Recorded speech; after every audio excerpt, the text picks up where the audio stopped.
पकड़ा तोड़िए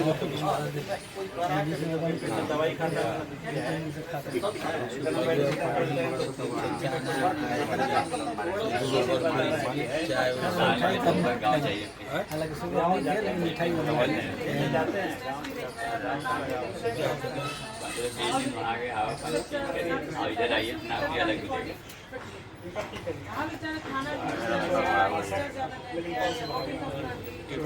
154 क्या लिखिए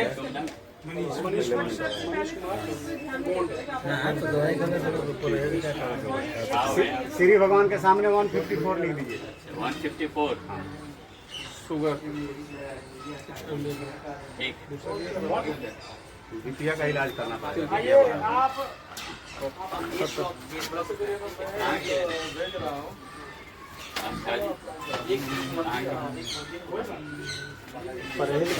पीछे का देखिएगा तो गाजीपुर बाद कलकत्ता में कहाँ, क्योंकि हम लोग बारिकपुर के हैं तो आप बारिकपुर के सर्कस मोड़ आदपुर। मैं गरुलिया का हूँ। अच्छा आदपुर जो है ना जहाँ रथ मेला उठता है। हाँ हाँ हाँ हाँ ESD के बगल में। ESD में मेरे फादर थे।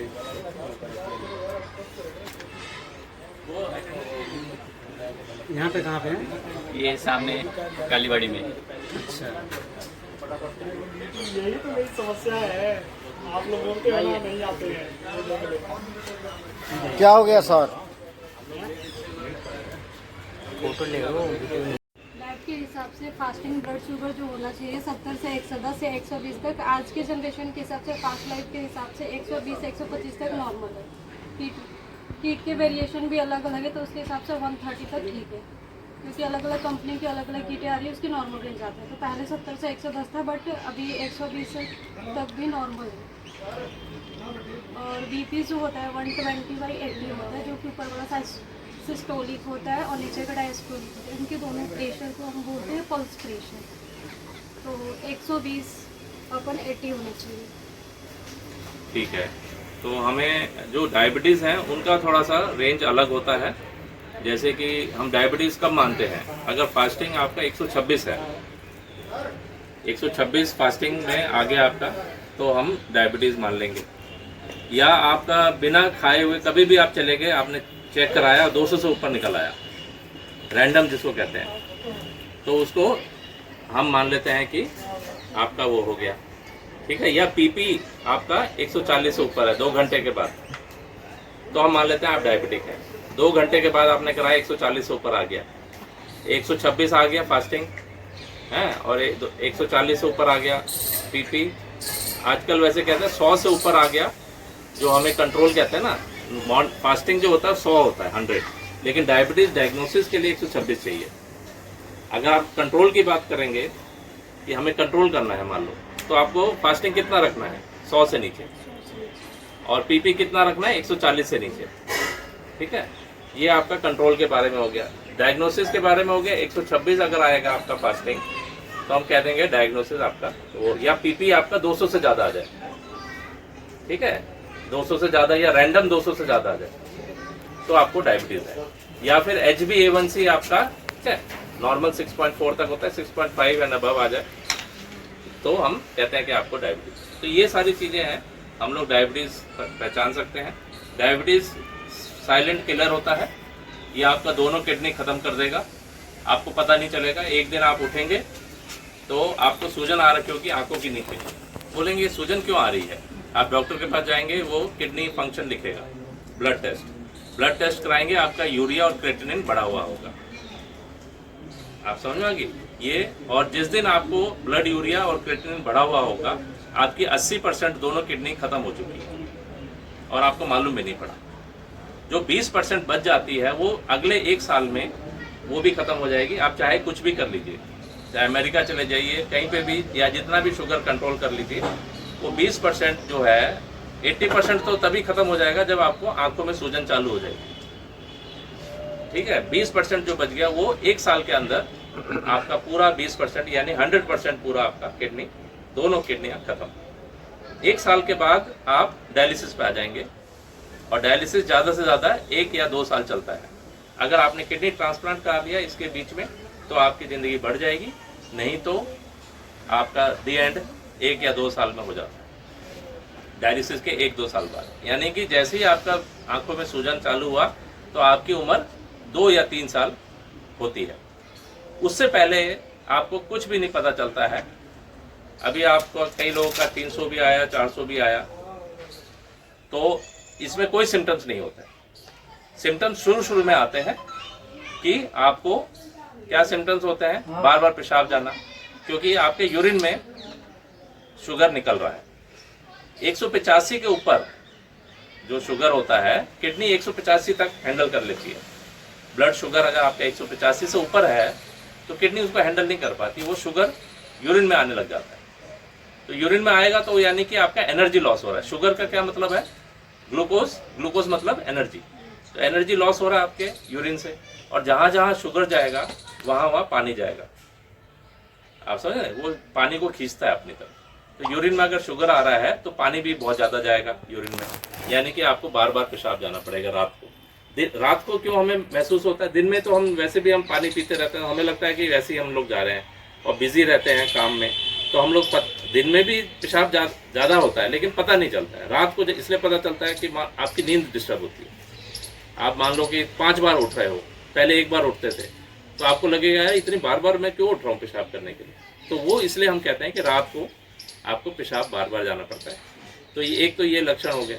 अब एनर्जी लॉस हो रहा है, यानी कि आपका वजन कम होने लग जाएगा। आपका वजन कम क्यों हो रहा है, क्योंकि एनर्जी लॉस हो रहा है यूरिन में, यूरिन के रास्ते सब निकल जा रहा है बाहर, जो आप खा रहे हैं वो सब निकल जा रहा है ना। तो आपको वेट लॉस हो रहा है। तीसरा चीज़ होगा कि आपको भूख बहुत लगेगी। भूख क्यों लगेगी, क्योंकि आपका एनर्जी लॉस हो रहा है, वेट कम हो रहा है, तो बॉडी क्या करेगा कि भूख बढ़ा देगा, तो भूख आपको ज़्यादा लगेगी। तो ये बड़ा सिम्टम क्लासिकल है कि वेट लॉस हो रहा है, भूख भी ज़्यादा लग रही है और वेट भी लॉस हो रहा है। तो ये डायबिटीज़ का सिम्टम है। और तीसरा होता है कि कुछ लोग कहते हैं कि पेशाब में चींटियाँ लग रही हैं, है ना, इस तरह से अगर हो रहा है तो वो भी इनडायरेक्ट एविडेंस है कि आपको शुगर चेक कराना चाहिए। खास करके आप ये चीज़ें हैं, जैसे कि मैडम ने बताया कि कहीं पे चोट लगी और वो हील नहीं कर रहा है, या बार बार फुंसियाँ हो रही हैं, है ना, ज़्यादा शुगर में फुंसियाँ बहुत होती हैं जो कि पस पड़ जाना उसको। तो ये सारी चीज़ें अगर हो रही हैं तो आपको शुगर, और फिर इसको कंट्रोल करना है। सिर्फ किडनी डैमेज नहीं करता ये, शुगर तो हर जगह जा रहा है, ब्लड हर जगह पूरे आंखों में भी जा रहा है। तो आपको कैटरैक्ट 10 साल पहले हो जाएगा। जो आंखों की जो रोशनी है जिसको कैटरैक्ट कहते हैं, वो 10 साल पहले हो जाएगा। यानी मान लो आपको 70 साल को होना है तो आपको 60 साल में दोनों आंखों में कैटरैक्ट हो जाएगा। ठीक है, एक कैटरैक्ट यानी कि लेंस, वो लेंस जो है सफ़ेद हो जाता है, तो आपको कैटरैक्ट सर्जरी करानी पड़ेगी। कैटरैक्ट के पीछे यानी जो रेटिना है, रेटिना भी डैमेज करता है, तो आंखों की रोशनी भी जा सकती है आपकी। जितने भी ब्लाइंडनेस क्लिनिक में जाके देखिएगा, 80% लोग वहाँ डायबिटिक मिलेंगे आपको, जहाँ ब्लाइंडनेस क्लिनिक होती है, जहाँ विजन लॉस होगा। आप डायलिसिस मशीन पे जाके देखिए, जहाँ पे डायलिसिस चल रहा होगा, आपको 80 से 90% लोग डायबिटिक मिलेंगे जिन्होंने अपनी शुगर कंट्रोल नहीं की। आज उनकी दोनों किडनी खत्म हो गई हैं, वो डायलिसिस कराने हैं, वो 1-2 साल कराएंगे, उसके बाद उनकी डेथ हो जाती है, या तो उनको किडनी ट्रांसप्लांट चाहिए या उनकी डेथ हो जाती है। तो ये आप हार्ट अटैक भी इसमें चांसेस होते हैं, बहुत हाई रिस्क होता है कि हार्ट अटैक आपको आ सकता है। और दूसरा है कि ब्रेन अटैक आ सकता है। ब्रेन अटैक यानी कि नस ब्लॉक हो जाना ब्रेन की, हार्ट अटैक मतलब हार्ट की नस ब्लॉक हो जाना। ये दोनों आपके चांसेस वेरी हाई चांस होता है कि आपको हार्ट अटैक, ज़रूरत से पहले आपको हार्ट अटैक आ जाएगा, या ब्रेन अटैक। ब्रेन अटैक में क्या होता है कि एक नस ब्लॉक होगी जो आपको ब्लड सप्लाई आपके ब्रेन में जा रही है, वो ब्रेन में ब्लड सप्लाई नहीं पहुंचेगा, तो वो एरिया डैमेज हो गया आपका ब्रेन का। और वो एरिया डैमेज हो गया तो एक तरफ का जो ब्रेन है दूसरी तरफ का वो इसको चलाता है। लेफ्ट साइड का जो ब्रेन है वो राइट साइड को चलाता है, राइट साइड का ब्रेन लेफ्ट साइड को चलाता है। राइट साइड में अगर आपका खून का चक्का जम गया या वो ब्लीडिंग रूप उसमें हो गया, चक्का जम गया और यहाँ पे आपका ब्रेन डैमेज हो गया, तो आपका लेफ्ट हाथ और लेफ्ट पैर हमेशा के लिए काम करना बंद कर लेगा। आपने देखा होगा कई जगह जिनको डायबिटीज़ होता है या हाइपरटेंशन होता है, उनको ब्रेन स्ट्रोक और हार्ट अटैक की, ये 2 चीज़ें हैं हमारे, हार्ट और ब्रेन, ये दोनों अपने आप को रिपेयर नहीं कर पाता है। ब्रेन और हार्ट ना अपने आप को रिपेयर नहीं करता। एक बार डैमेज हो गया, उसका कोई दवा नहीं है जिससे उसको रिपेयर हो सके। वो ब्रेन एरिया जो है वो हमेशा हमें फिक्स्ड मिलता है। नंबर ऑफ सेल्स जो मिलते हैं लाइफ में बर्थ से लेके डेथ तक वो फिक्स रहता है, वो अपने आप को रिपेयर नहीं कर पाता। एक बार डैमेज हो गया, ख़त्म हो गया, दी एंड हो जाता है। इसलिए आपको देखा होगा कि जो अधरंग हो जाते हैं लोग, वो कभी रिपेयर नहीं करते। वो कई बाबा रामदेव और ऐसे लोगों के पास जाते रहते हैं और कई आयुर्वेदिक ट्रीटमेंट कराते हैं और अमेरिका तक जाते हैं, लेकिन उसका कोई इलाज नहीं है, क्योंकि हमारे पास अभी ऐसी कोई मेडिसिन नहीं है कि जो हार्ट अटैक का जो डैमेज हो गया एरिया उसको रिवाइव कर सके। तो इसलिए हमें prevention is better than cure. हमें रोकथाम करनी है दोनों, हाइपरटेंशन और डायबिटीज़ दोनों केस में, कि हमें पता होना चाहिए कि क्या क्या चीज़ें हमारे साथ होंगी। क्योंकि आप कई लोग यहाँ पे यंग हैं और आपको इस बीमारी से 40 साल 50 साल और जीना है, तो डेफिनेटली आपको ये कॉम्प्लिकेशंस आएंगी। आप कितना डिले कर सकते हो ये आपके ऊपर है। मेरे फादर को 40 साल से डायबिटीज़ है, लेकिन वो इतना मेटिकुलस क्योर रखते हैं, मेटिकुलस मतलब खाना पीना हर तरह से इंतज़ाम रखते हैं, एक्सरसाइज भी थोड़ा बहुत करते हैं, लेकिन अपना बीच बीच में चेक करते रहते हैं। ये अपना ग्लूकोमीटर और बीपी इंस्ट्रूमेंट जरूर रख लें अपने पास, हर 15 दिन 1 महीने पे चेक करते रहें, ताकि आपको पता चले कि मैं दवा खा रहा हूँ, कहीं दवा मेरा ब्लड शुगर तो यहाँ पे है, दवा उसको इतना कम कर रही है, बल्कि कम यहाँ तक होना चाहिए नॉर्मल। तो उतना दवा खाने का मतलब नहीं है ना कोई, आपको कॉम्प्लिकेशन तो आएंगी आएंगी, इतना नॉर्मल रखना है। दवा तो ये है कि पूरा नॉर्मल देखें, अगर वो कंट्रोल नहीं कर रहे तो फिर फ़ायदा नहीं। तो आप ऐसा कोई दवा लें, उसको और दवा बढ़ाएं। अब एक क्वेश्चन पूछा था कि भाई मैं बहुत एक्सरसाइज करता हूँ, उसके बाद भी मान लो आपका शुगर यहाँ पे है, नॉर्मल ये है, तो आप जितना भी एक्सरसाइज कर लें, आप भागते रहें पूरे दिन भर, तो उसका एक लेवल होता है कि वो कितना शुगर कम कर सकता है, वो इतना कर देगा आपको। जितना भी कर लें आप, आपने एक सिंगल दवाई ली तो वो इतना कम कर दिया। अब आप एक दवा से ही आप संतुष्ट हैं, हाँ मैं दवा ले रहा हूँ और मैं एक्सरसाइज भी कर रहा हूँ, लेकिन अभी भी शुगर बढ़ा हुआ है। 2 दवा लेंगे तो इतना आ जाएगा, 3 दवा लेंगे तो यहाँ, खान पान भी कम किया तो यहाँ। तो ये सबका अपना अपना एक लेवल है, कितना वो शुगर कम कर सकता है। समझ रहे हैं? आपका शुगर बढ़ा हुआ है, नॉर्मल लेके आना है आपको, तो हर लेवल की आप चाहे जितना भी एक्सरसाइज कर लें वो, लेकिन वो इतना ही कम कर सकता है, वो इतना ला सकता है वो। उसके ऊपर आपको खान पान करेंगे कम, इतना कम हो गया। एक दवा लेंगे यहाँ हो गया। कईयों का क्या होता है कि इतना ही है, तो उनको सिर्फ खान पान कम कर लिया, इतना हो गया, एक्सरसाइज कर लिया तो उनका नॉर्मल आ गया। आप समझ रहे हैं? उनका इतना ही है, ज़्यादा ऊंचा नहीं है, तो उनको ज़्यादा मेहनत करनी है, उनको दवा भी नहीं लेना है। उनको क्या करना है, शुगर अपना खान पान कम कर लिया, इतना आ गया, और एक्सरसाइज कर लिया तो नॉर्मल हो गया। तो वो एक्सरसाइज और खान पान से ही कंट्रोल कर सकते हैं। आपका शुगर इतना है, अब आप खान पान भी कम करेंगे और एक्सरसाइज भी करेंगे, तब भी आपको दवा लेना पड़े। एक दवा लेंगे तो यहाँ हो गया, लेकिन आप बोलेंगे सबको कि मैं तो खान पान भी कर रहा हूँ, एक दवा भी ले रहा हूँ और मैं एक्सरसाइज भी बहुत कर रहा हूँ, 7-7 किलोमीटर दौड़ रहा हूँ, लेकिन मेरा शुगर फिर भी हाई है।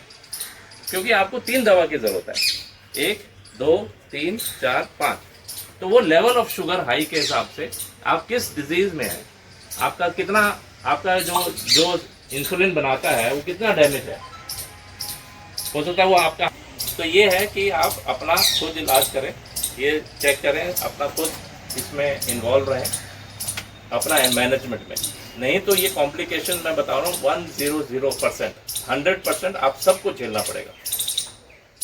हार्ट अटैक, ब्रेन अटैक, अधरंग, एक हाथ एक पैर आपका खत्म हो जाएगा। आप सोच सकते हैं अगर राइट हैंड आपका चला गया और आप जॉब कर रहे हैं, आप क्या करेंगे? आप तो ना तो लिख पाएंगे ना चल पाएंगे। कभी आपने देखा होगा कि उनका हाथ ऐसा रहता है और ऐसे ऐसे करके चलते हैं वो। कई लोग तो बिल्कुल भी नहीं चल पाते, कई लोग रिकवर कर जाते हैं। कई बार क्या होता है, वो ब्लॉक किया उसने आर्टरी को और हमारे बॉडी ने उसको एकदम से उसको खोल दिया। कुछ मैकेनिज्म होते हैं कि वो खोल भी देते हैं, ठीक है। तो ये सब है, इसी में आप लोग हम लोगों ने इसलिए कैंप किया ताकि आप लोग को मालूम पड़े। ऐसा आपको नीचे दिखाने का नहीं था, आपको बताने का था कि इंसुलिन, ये डायबिटीज़ और हाइपरटेंशन बहुत ही घातक बीमारी है। ये 1-2 दिन में नहीं आपको डैमेज करती, लेकिन 10 साल 20 साल में आप नापे। तो आप जो लोग खास करके आप दवा लीजिए, अपना अगर ले रहे हैं पहले से कोई दवा ले रहे हैं तो उसको लीजिए, ज़रूर रखना है, ठीक है। परहेज रखिए और इसको नॉर्मल होइए, है ना, और बीच बीच में चेक कराते रहें, बस इससे और ज़्यादा कुछ करना ही नहीं। इनका मनीष जी का ज़्यादा था, आज इनका नॉर्मल है।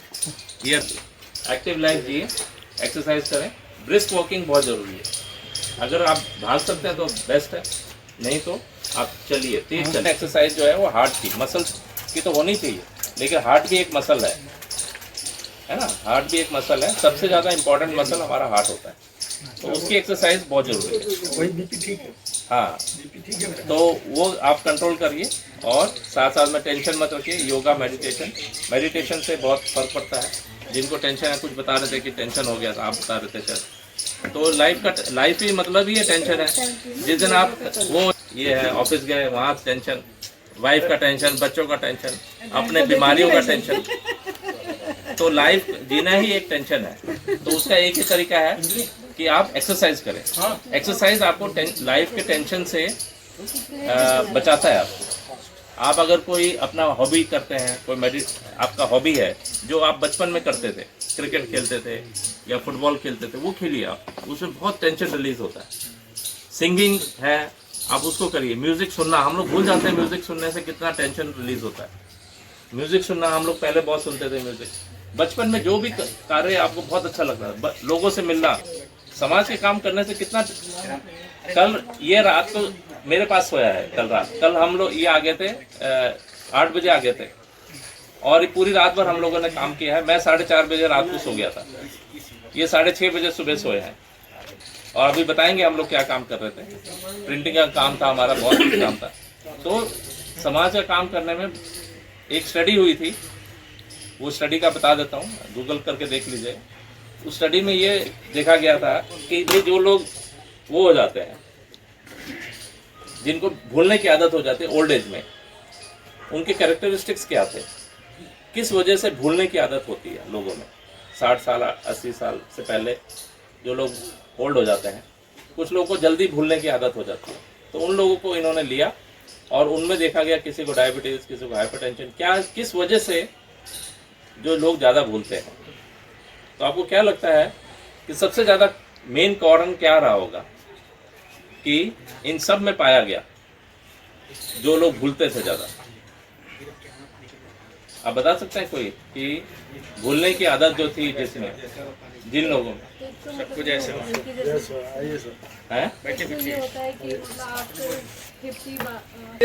मेरा अनुभव ये है, जैसे जो बचपन से जो व्यक्ति अगर वो समाज के बीच में अपने एक फील्ड में अगर काम करता है और धीरे धीरे मान लीजिए 50 के बाद धीरे धीरे वो आदमी स्थिर हो गया या अपने आप को रिजर्व होने लगा, तो वो व्यक्ति धीरे धीरे जो है, क्योंकि अब उसके दिमाग तो उतना तेज काम कर नहीं रहा, वो ज्यादा सो रहा है, समय से उठ नहीं रहा, समाज के प्रति, परिवार के प्रति वो सोच नहीं रहा, तो धीरे धीरे वो जो है अपने यथार्थ को खो रहा। जिस तरह से मेरे साथ ही है सर ये। जी नहीं, आपका रीजन कुछ और है, मैं बताता हूँ। आपका देखिए, अगर किसी का एक चीज मैं बताता हूँ, आपका आशीर्वाद है कि 390 मेरा शुगर था और आज के डेट में 204 है। इन्होंने जो दवाई लिखी और जो दवाई हम पहले 400 से ऊपर 390 था, इस समय अभी हमारा जो शुगर आज के लेटेस्ट में 204 है, अभी और कम होगा। और वैसे ही लगाऊंगा हमारे शुगर जो है बीपी जिनका हाई होता है ना, उनको भूलने की, क्योंकि जो छोटी छोटी नसें होती हैं वो डैमेज करती हैं ब्रेन को, इसी तरह शुगर भी डैमेज करता है ब्रेन को। तो ये तो रीज़न है ही कि आपको धीरे धीरे याददाश्त, आपको जो डायबिटीज़ है, जिनको हाइपरटेंशन है, उनको याददाश्त कम होते जाए। लेकिन उन्होंने सबसे मेन कारण ये पाया, बड़ी चौंकाहट, वो ये थी कि ये जितने भी लोग जिनको याददाश्त की बीमारी थी, ओल्ड एज में जल्दी उनको भूलने लग गए थे, उनका जो सामाजिक सर्कल था वो काफ़ी छोटा था। मतलब वो अपने परिवार तक सीमित थे या अपने ऑफिस तक सीमित थे और रिटायरमेंट के बाद अपने घर तक ही सीमित हो गए। नैरो माइंडेड उनका प्रोफेशनल अपना जो सर्कल था वो बहुत छोटा था। तो उन्होंने बोला कि अगर आपको दो तरीके से उन्होंने जो कंक्लूजन में लिखा, एक तो उन्होंने ये भी देखा जिनको नहीं होता है उनको क्या कैरेक्टरिस्टिक है, ये कि उनका सामाजिक दायरा बहुत बड़ा था, बहुत लोगों को जानते थे वो। दूसरा कि वो पढ़ते रहते थे। जो लोग पढ़ते रहते हैं पूरी ज़िंदगी, यानी दिमाग में वो कुछ ना कुछ डाल रहे हैं, उनको भूलने की आदत कम होती है। और प्रभु जी आपका जो था ना, उसमें बीपी और शुगर से भी तुरंत आपको भूलने का जो ज़्यादा बहुत होता है, आप देखेंगे याददाश्त भी एकदम से कम होने लगेगी, क्योंकि जो छोटी छोटी जो आपके सेल्स हैं ब्रेन में, वो आपको ब्रेन को डैमेज कर रही है, ब्लड नहीं पहुंच पाता, वहाँ नहीं ब्लड पहुँच पाता, क्योंकि वो इतनी छोटी होती है कि उसमें से सिर्फ एक कण कोशिका ही जा सकती है। इतनी छोटी छोटी नसें, तो वो डैमेज होती है, और वो डैमेज होगी यानी कि उसके आगे जो ब्लड नहीं जा रहा, तो वो छोटे छोटे सेल्स होते हैं ब्रेन के, धीरे धीरे धीरे वो डैमेज होता है। लालच नहीं छोड़ गया। दोस्तों, ये हमारा गो टू इंडिया का एक छोटा सा कैंप था, जिसमें हमने आइडेंटिफाई किया लोगों को, और उनको एक काउंसलिंग के जरिए हमने उनको बताया कि डायबिटीज़, हाइपरटेंशन से होने वाली बीमारियां जो आने वाली हैं, इन लोगों को झेलना पड़ेगा, क्योंकि हमको तो नहीं झेलना है, लेकिन इन लोगों को, क्योंकि कुछ लोग अभी 50 साल के आसपास हैं, अगर उनको 90 साल तक जीना है या 100 साल तक जीना है, तो अभी उनका 50 साल अभी इस बीमारी से उनको जूझना है।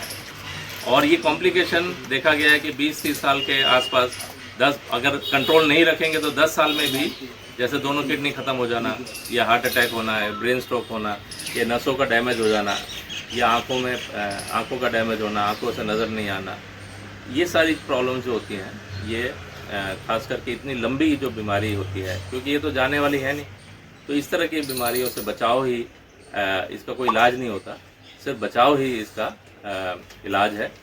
और बचाव भी क्या, कंट्रोल करना है आपको, और कंट्रोल तभी संभव है जब आप इस बीमारी में एक्टिवली इन्वॉल्व हों। अपनी बीमारी में खुद इन्वॉल्व नहीं होंगे तो दूसरा कोई इसको कंट्रोल नहीं करेगा।